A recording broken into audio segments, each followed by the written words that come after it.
ndani yetu, na bado tunaendelea kumtumainia, na bado tunajua kwamba anatupenda kwa ajili ya alijitoa kwa ajili ya maisha yetu na kwa ajili ya kila jambo ambayo tunaliona ni vigumu ama ni nyepesi, yeye alijitoa kwa ajili yetu.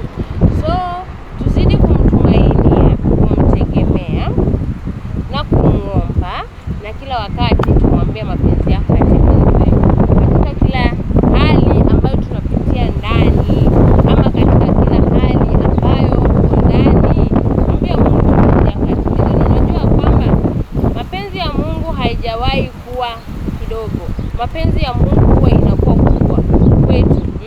Sisi tunaweza ona ni kidogo kulingana na what we are in, but mapenzi ya Mungu